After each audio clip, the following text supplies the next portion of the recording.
दोस्तों, मैं मासूम सुमन फतह ए सरहद महामैराथन पार्ट 1 में आपका स्वागत करता हूं। दोस्तों, पार्ट 1 के पहले सवाल को आज हम देखेंगे। पहला सवाल है, चचनामा की रचना किसने की थी? इसका आंसर अली अहमद होगा। दोस्तों, अली अहमद ने चचनामा की रचना अरबी भाषा में की थी। अब देखेंगे दूसरे सवाल को। आपके सामने दूसरा सवाल है, चचनामा किसका इतिहास है? इसका आंसर अरबी आक्रमण होगा। दोस्तों, चचनामा अरबी आक्रमण का इतिहास है। साथ ही यह अरबों के सिंध विजय की भी जानकारी देता है। अब देखेंगे तीसरे सवाल को। आपके सामने तीसरा सवाल है, भारत पर अरबों का पहला सफल आक्रमण था। इसका आंसर 712 ईस्वी का आक्रमण होगा। अब देखेंगे चौथे सवाल को। आपके सामने चौथा सवाल है, 712 ईस्वी के अरबी आक्रमण का नेतृत्व किसने किया? इसका आंसर मोहम्मद बिन कासिम होगा। अब देखेंगे पाँचवें सवाल को।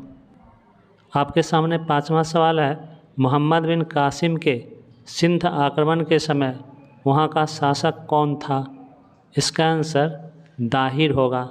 अब देखेंगे छठे सवाल को।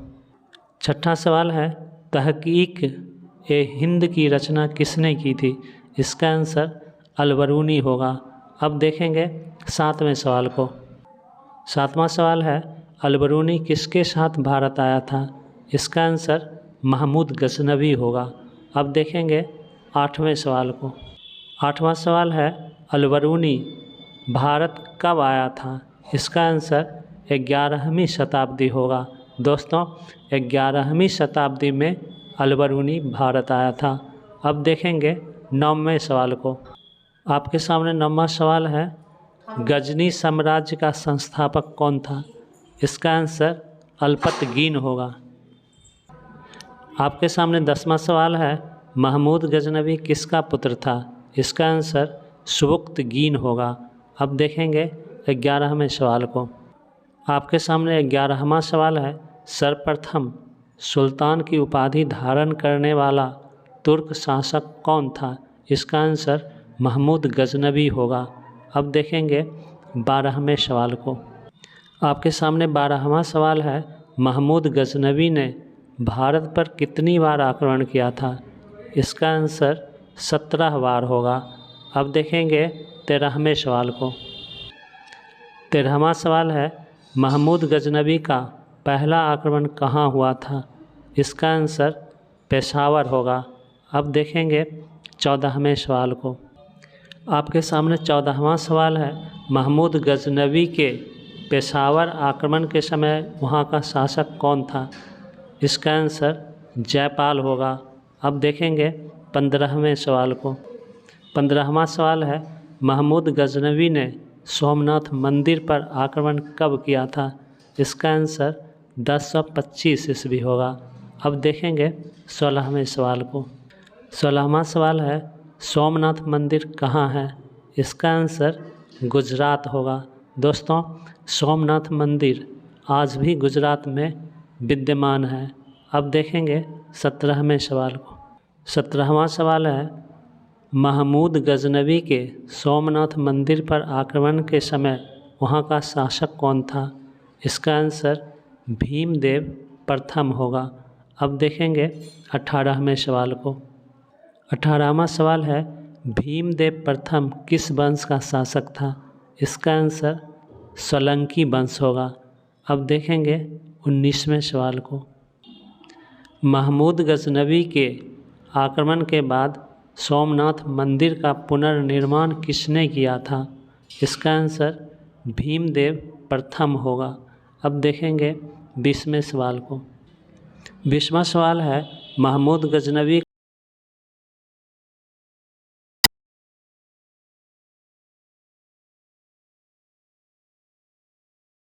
जाटों के विरुद्ध था।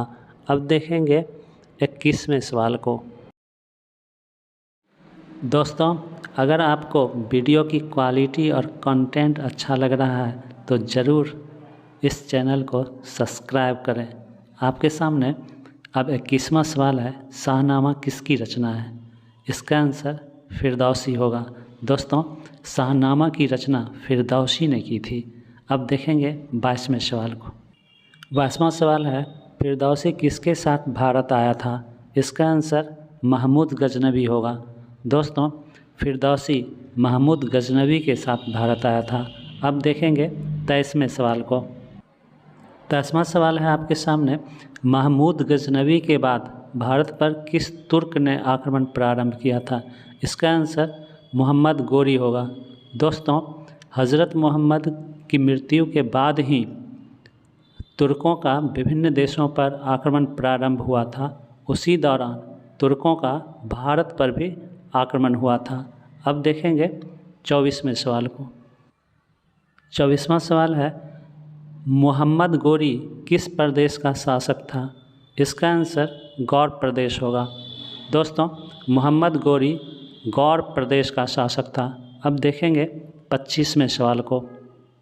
आपके सामने 25वां सवाल है, मोहम्मद गोरी का पहला आक्रमण भारत के किस प्रांत पर हुआ था?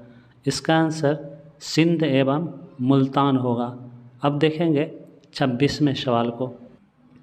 आपके सामने 26वां सवाल है, मोहम्मद गोरी का आक्रमण सर्वप्रथम भारत पर कब हुआ था? इसका आंसर 1175 ईस्वी होगा। अब देखेंगे 27वें सवाल को।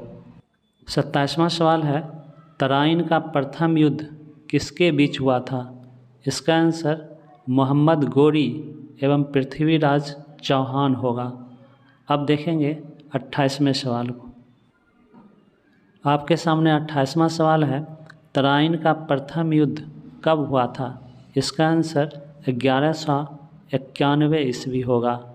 अब देखेंगे 29वें सवाल को। 29वां सवाल है, तराइन के प्रथम युद्ध में किसकी जीत हुई? इसका आंसर पृथ्वीराज चौहान होगा। दोस्तों, तराइन के प्रथम युद्ध में पृथ्वीराज चौहान की जीत हुई थी। अब देखेंगे 30वें सवाल को। आपके सामने 30वां सवाल है, तराइन का दूसरा युद्ध कब हुआ था? इसका आंसर 1192 ईस्वी होगा। अब देखेंगे 31वें सवाल को। 31वां सवाल है, तराइन का दूसरा युद्ध किसके बीच हुआ? इसका आंसर होगा मोहम्मद गोरी एवं पृथ्वीराज चौहान के बीच। अब देखेंगे 32वें सवाल को। 32वां सवाल है, तराइन के दूसरे युद्ध में कौन विजयी रहा? इसका आंसर मोहम्मद गोरी होगा। अब देखेंगे 33वें सवाल को। 33वां सवाल है, किस युद्ध में पृथ्वीराज चौहान शहीद हुए? इसका आंसर तराइन का दूसरा युद्ध होगा। अब देखेंगे 34वें सवाल को।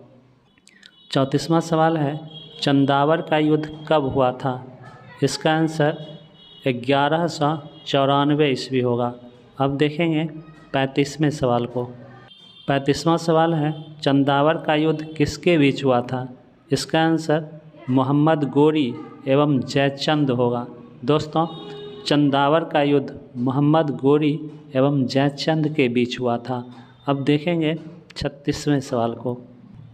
36वां सवाल है, चंदावर के युद्ध में कौन जीता? इसका आंसर मोहम्मद गोरी होगा। अब देखेंगे 37वें सवाल को। 37वां सवाल है, जयचंद किस वंश का शासक था? इसका आंसर गहरवाल वंश होगा। दोस्तों, जयचंद गहरवाल वंश का शासक था। अब देखेंगे 38वें सवाल को। आपके सामने 38वां सवाल है, जयचंद को पराजित करने के बाद गोरी कहाँ वापस चला गया? इसका आंसर गौड़ होगा। अब देखेंगे 39वें सवाल को। 39वां सवाल है, गौड़ वापस जाने से पहले गोरी ने विजित प्रदेश किसे सौंप दिया? इसका आंसर कुतुबुद्दीन ऐबक होगा। अब देखेंगे 40वें सवाल को। आपके सामने 40वां सवाल है, दिल्ली सल्तनत की स्थापना किसने की थी? इसका आंसर कुतुबुद्दीन ऐबक होगा। अब देखेंगे 45वें सवाल को। आपके सामने 41वां सवाल है, कुतुबुद्दीन ऐबक ने दिल्ली सल्तनत की स्थापना कब की? इसका आंसर होगा 1206 ईस्वी। अब देखेंगे 42वें सवाल को। आपके सामने 42वां सवाल है, कुतुबुद्दीन ऐबक ने अपनी राजधानी कहाँ स्थापित की थी? दोस्तों, इसका आंसर लाहौर होगा। लेकिन दोस्तों, कुतुबुद्दीन ऐबक बाद में अपनी राजधानी स्थानांतरित कर दिल्ली ले गया था। अब देखेंगे 43वें सवाल को।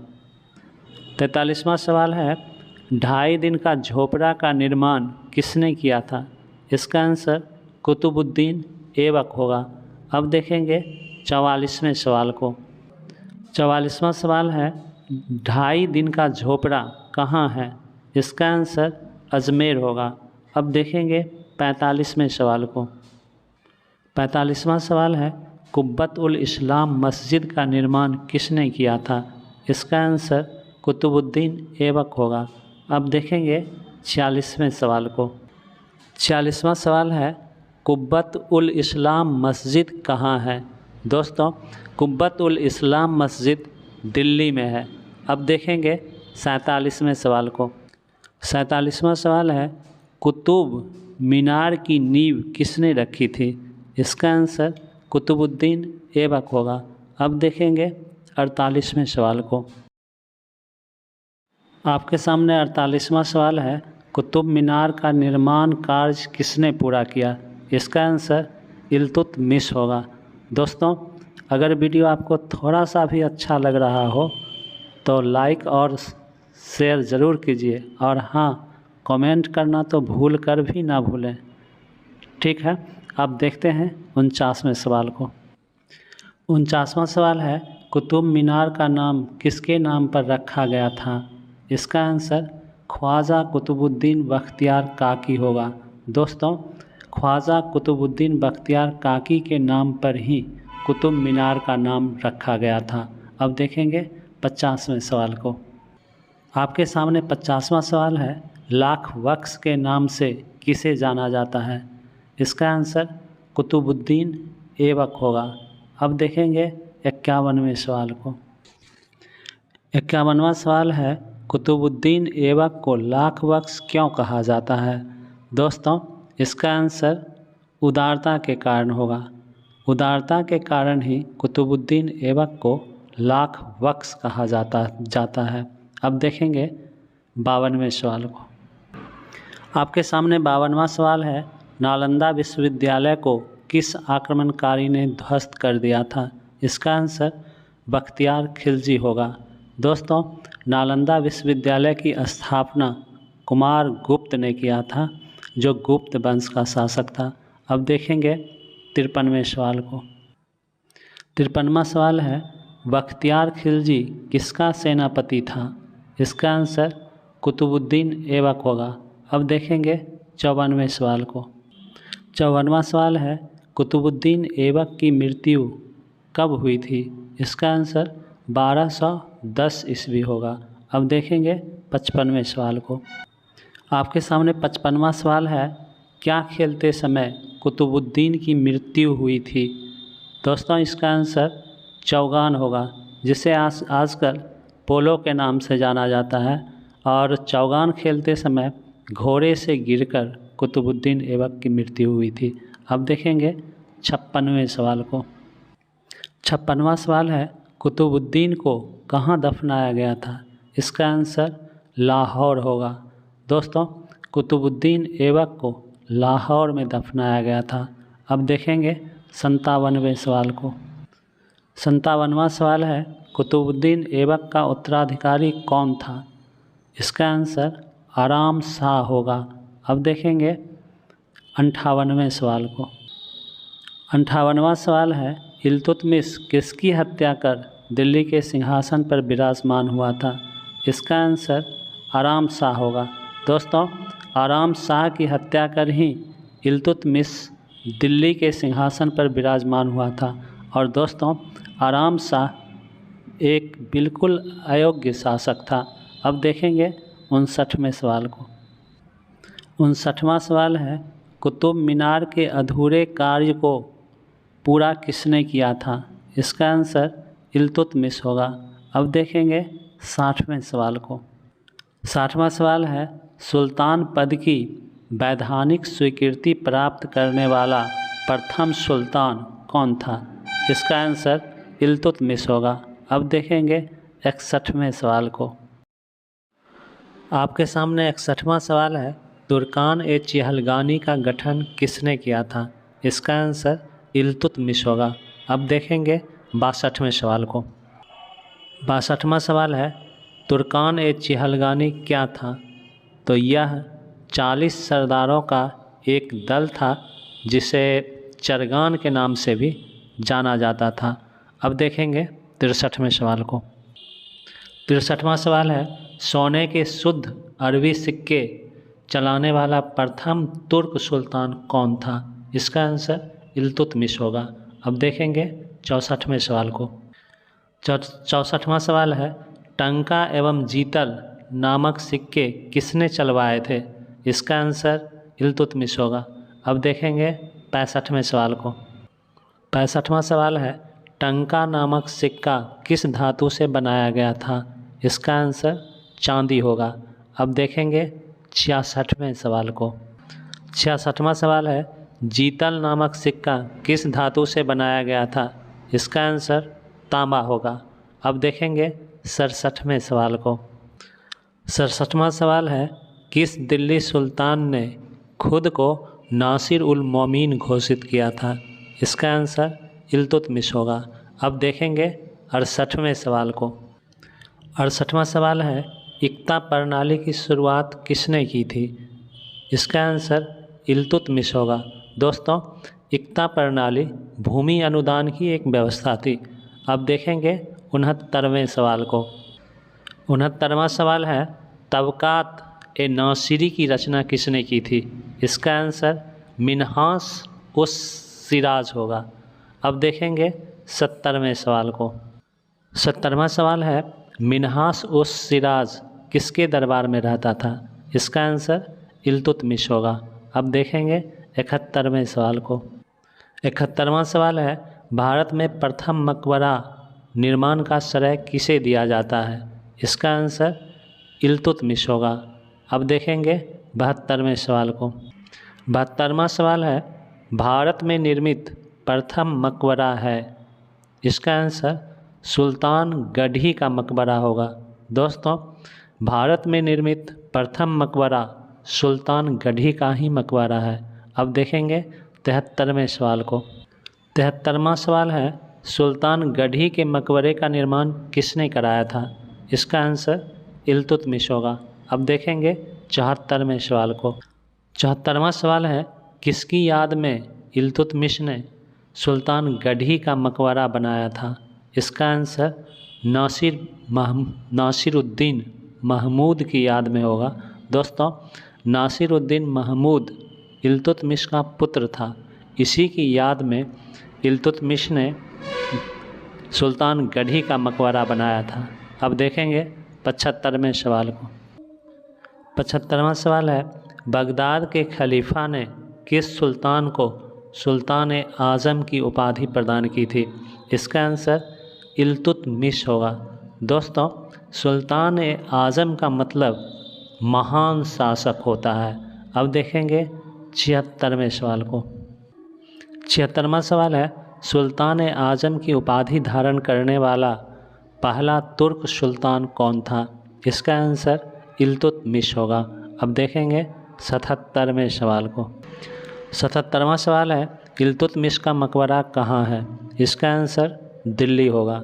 अब देखेंगे 78वें सवाल को। 78वां सवाल है, भारत की प्रथम महिला तुर्क शासिका कौन थी? इसका आंसर रज़िया सुल्तान होगा। अब देखेंगे दोस्तों, अब देखेंगे 79वें सवाल को। 79वां सवाल है, रज़िया सुल्तान किसकी पुत्री थी? इसका आंसर इल्तुतमिश होगा। दोस्तों, रज़िया सुल्तान इल्तुतमिश की पुत्री थी।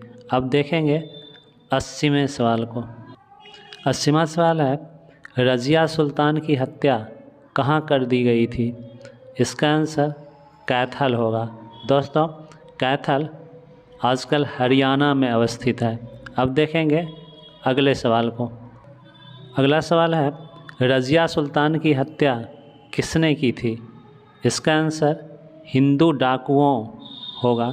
रज़िया सुल्तान की हत्या हिंदू डाकुओं ने की थी। अब देखेंगे अगले सवाल को।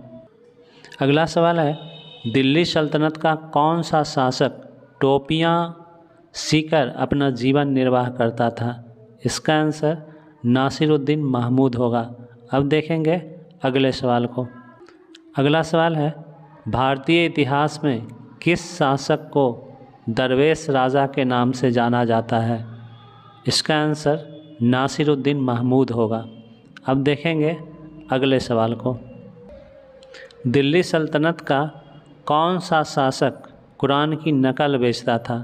इसका आंसर नासिरुद्दीन महमूद होगा। अब देखेंगे अगले सवाल को। अगला सवाल है, नासिरुद्दीन के शासनकाल में किस मंगोल आक्रमणकारी ने भारत पर आक्रमण किया था? इसका आंसर हलाकू होगा।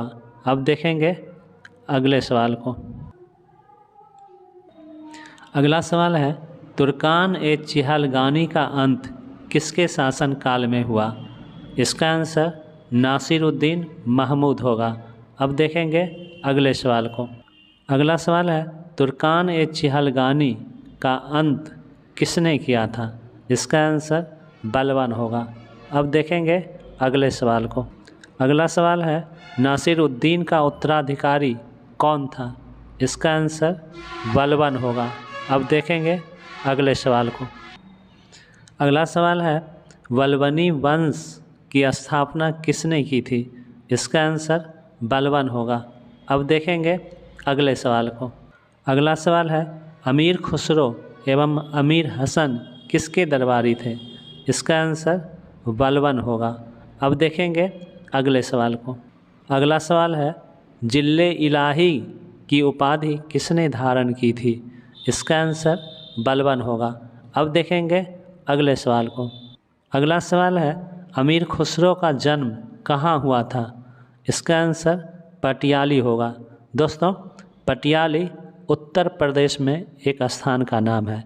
अब देखेंगे अगले सवाल को। अगला सवाल है, अमीर खुसरो का मूल नाम क्या था? इसका आंसर मोहम्मद हसन होगा। अब देखेंगे अगले सवाल को। अगला सवाल है, अमीर खुसरो किसके शिष्य थे? इसका आंसर निज़ामुद्दीन औलिया होगा। अब देखेंगे अगले सवाल को। अगला सवाल है, अपने दरबार में सिजदा एवं पावोस का प्रचलन किसने शुरू कराया था? इसका आंसर बलबन होगा। अब देखेंगे अगले सवाल को। अगला सवाल है, सिजदा का क्या अर्थ है? तो दोस्तों, सिजदा का अर्थ होता है घुटनों के बल बैठकर सिर झुकाना। अब देखेंगे अगले सवाल को। अगला सवाल है, पावोस का क्या अर्थ है? दोस्तों, पावोस का अर्थ पैर चूमना होता है। अब देखेंगे अगले सवाल को। अगला सवाल है, सिजदा एवं पावोस प्रथा का अंत किस शासक ने किया था? इसका आंसर शाहजहाँ होगा। अब देखेंगे अगले सवाल को। अगला सवाल है, नौरोज़ उत्सव किस शासक ने प्रारंभ कराया था? इसका आंसर बलबन होगा। अब देखेंगे अगले सवाल को। दोस्तों, आपके सामने अगला सवाल है, नौरोज़ उत्सव किस परंपरा पर आधारित था? इसका आंसर फारसी परंपरा होगा। दोस्तों, ये इस पार्ट का आखिरी सवाल है। अब आप मुझे दीजिए अनुमति और आप बने रहिए मासूम सुमन स्टडी पॉइंट 4088 पर। धन्यवाद।